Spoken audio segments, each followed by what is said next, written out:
Our top story tonight on Gravitas is about the escalating US-Iran relations a day after US President Donald Trump issued an ultimatum to Iran to agree on the nuclear deal or, in Trump's words, be bombed. Tehran has reportedly readied its missiles to strike US-linked sites. According to an exclusive report by the state-controlled Tehran Times, such missiles have the potential to strike any US-associated sites globally, adding that most of such launch-ready missiles are located in Iran's underground missile facilities positioned across the country. And these are, according to the report, strategically located to withstand any airstrikes. You see, since the start of the year, Iran has been showcasing such underground missile cities. And according to local reports, these missile cities are not just fortified and heavily armed, but they also have weapons, like the Qadr ballistic missiles, having an operational range of over 2,000 kilometers. According to reports, U.S. bases in West Asia are on high alert, and this includes American bases in Syria, Iraq, Kuwait, Bahrain, Qatar, the UAE, all of which, by the way, are reportedly well within striking distance of Iran's ballistic missiles. And there are also reports of the British-American base located in Diego Garcia in the Indian Ocean, also being on Tehran's radar. But before we go any further at this point, it's important to first understand what really led to things reaching this point. On Sunday, Donald Trump told American media that if Iran did not agree to the nuclear deal, then there will be bombing on a scale that has never been seen before. A few hours later, aboard Air Force One, Donald Trump once again spoke on the issue. Listen in to what he said. I can't imagine them doing anything else but making a deal. I would prefer a deal to the other alternative, which I think everybody in this plane knows what that is. And that's not going to be pretty, and I do not prefer that. You see, Trump's comments have evoked a sharp response from Iran. Iran's Supreme Leader, Ayatollah Ali Khamenei, has said that the U.S. would, quote-unquote, receive a strong blow if it followed through on Trump's plan to bomb Iran. The enmity from the US and Israel has always been there. They threaten to attack us, which we don't think is very probable, but if they commit any mischief, they will surely receive a strong reciprocal blow.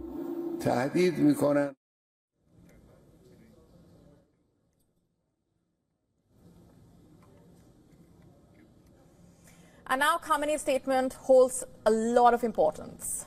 He's saying Tehran is ready to strike the US, but only as a reciprocal blow. Meanwhile, Iran's president has rejected any direct negotiations with the United States, but added that the country was open to indirect talks via Oman. Direct negotiations have been rejected, but indirect negotiations, Iran has always been involved in indirect negotiations, and now too, the Supreme Leader has emphasized that indirect negotiations can still continue. Direct negotiations.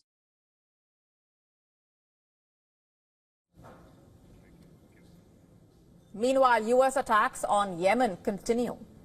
The country's capital was struck by U.S. drones and missiles, claiming the life of at least one person. The U.S. reportedly targeted an area that is home to senior Houthi officials. Meanwhile, the Houthis claimed that they once again struck American aircraft carrier USS Harry S. Truman with cruise missiles and drones.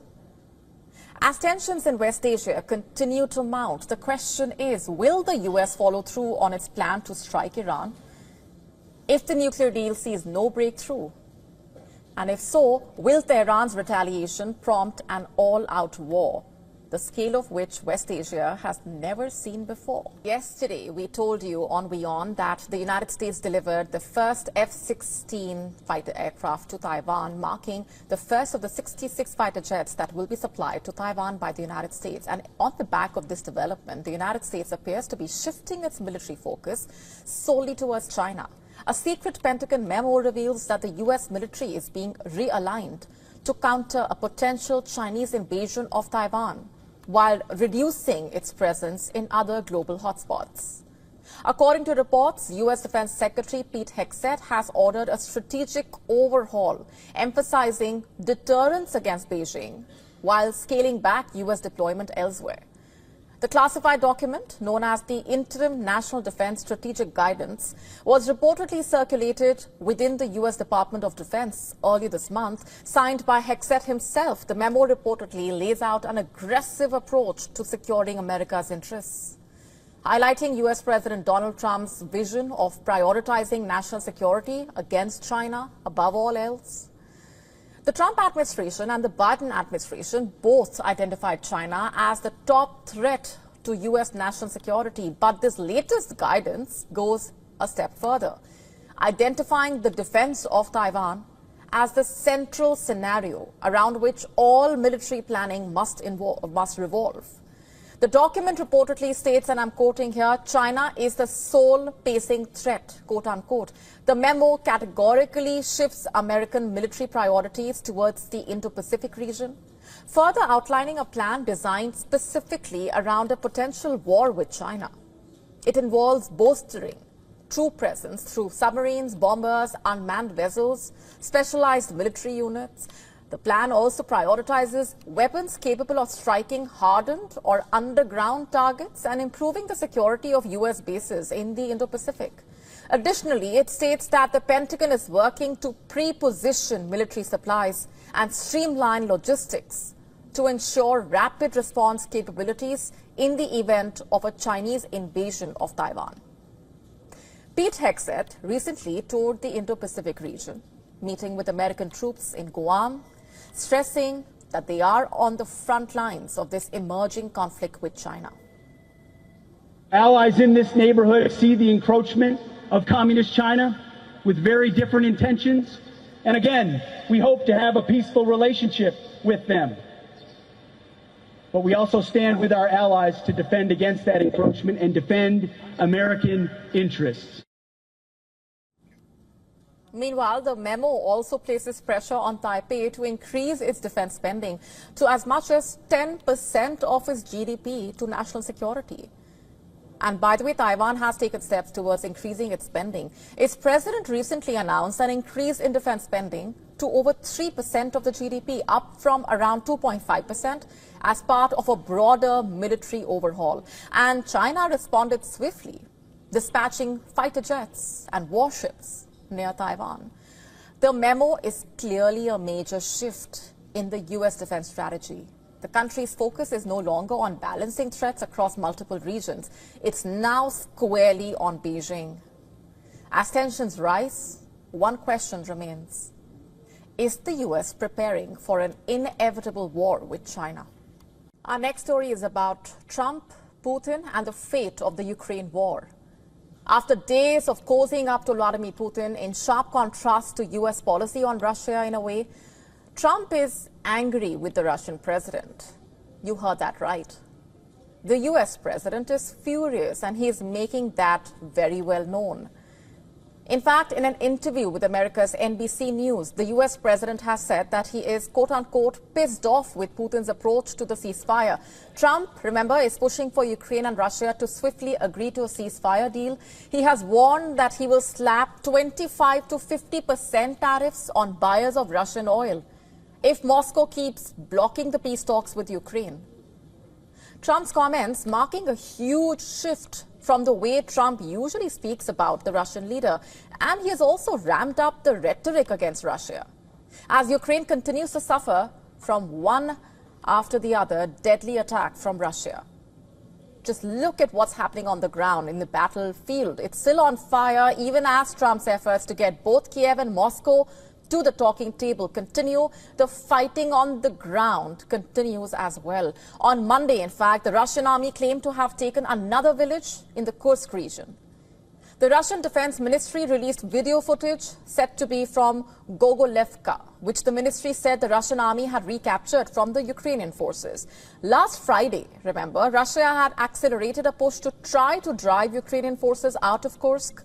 Putin also visited Kursk this month itself in a sign of increasing confidence that Russia will win it back and deprive Ukraine from a bargaining chip in the future peace talks. That is what this is all about.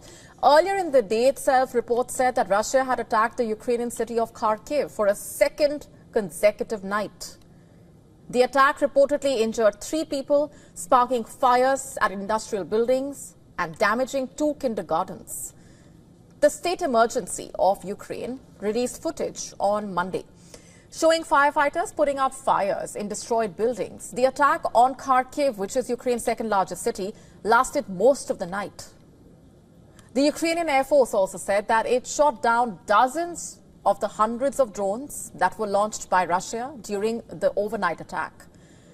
Russia also is said to have used 2 Iskander-M ballistic missiles in the attack.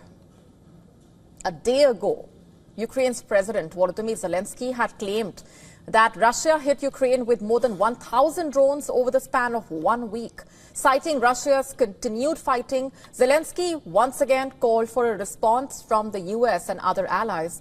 Meanwhile, Russia accused Ukraine of attacking its energy facilities and breaking the energy truce that the 2 countries have agreed upon. On Sunday, the Russian Ministry of Defense said that its forces destroyed 140 Ukraine's manpower and equipment concentrations in 140 areas over the past day.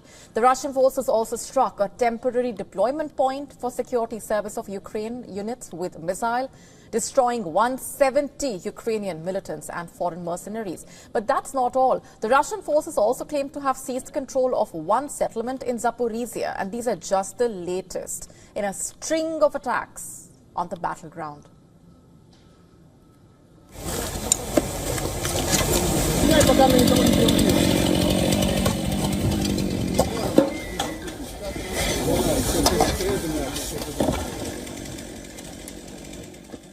So what will Russia's next move be?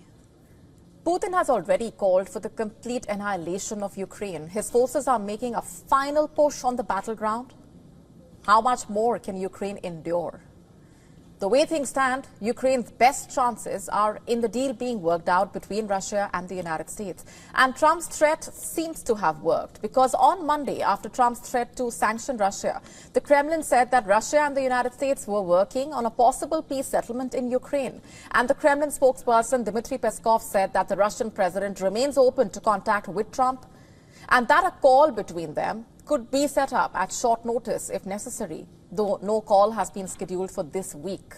Peskov also said that some American companies had shown interest in a joint rare earth metals project in Russia, but cautioned that such discussions were still at an early stage.